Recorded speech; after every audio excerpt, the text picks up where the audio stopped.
Ang aking pampatanggal ng kaba ay ang pagkagat ko ng kuko. Actually, yan na nga oh. Malapit na ang dumugo.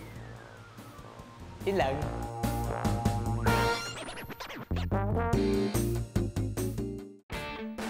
Dahil sa kanyang killer smile, naging dream boy si Rainier ng kanyang mga tagahanga. Pero ang pagiging sikat, malayo raw sa ambisyon niya noon.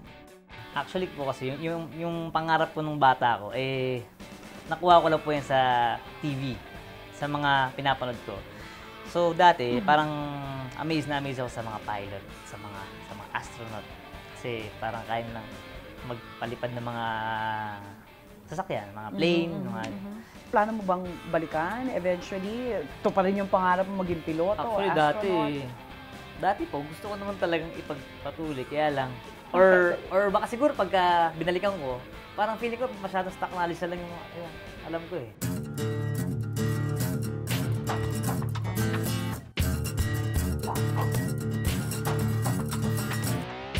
Sabi nga nila, libre lang naman ang mangarap. Kaya naman si Rainier, dinala namin sa lugar na malapit sa kanyang childhood dream. So sir, yung mga ganito, since parang maliit siya, tumatagal ba sa air itong mga to?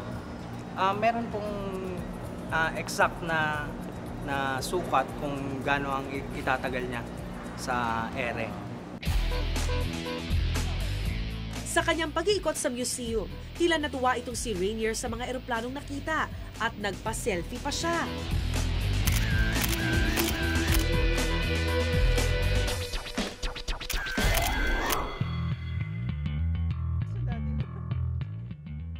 At tila hindi na siya maawat sa pagtingin sa mga eroplanong abot kamay na niya sa kanyang harapan. Pero matupad na kaya niya ang pangarap niyang maging piloto at makalipad? Hindi lang sa mga nakadisplay na eroplano namin dinala si Rainier. Hinamon namin siya kung masosurvive ba niyang magpalipad mismo nito. Ngayong araw tutuparin ko ang pangarap kong maging piloto at ako'y mag-drive ng isang super light plane. Ito po yan.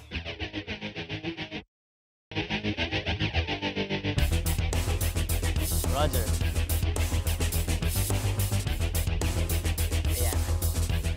So, ang kaibahan nito sa kung kamanyaho ka ng kotse, ang kaliwa kanan mo sa kamay, di ba? Tama. Ito sa paa.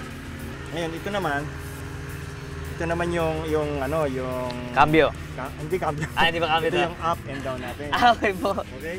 Pag hinatak mo yan, pero hindi ganyan kalakas ha. Konting-konti.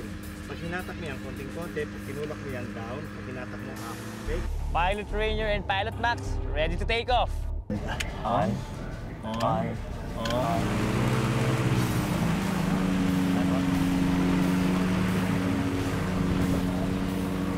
Left.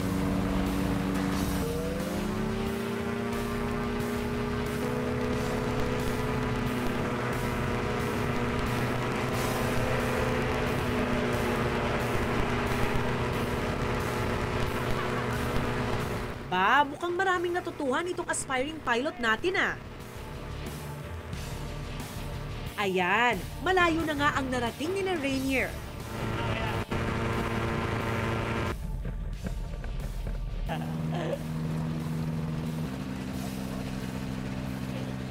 Sir Max, sa tingin niyo po ba makakapasaba ko bilang isang piloto? Okay. Siguro dito, training na dito, mga 5 oras mo lang, solo ka na.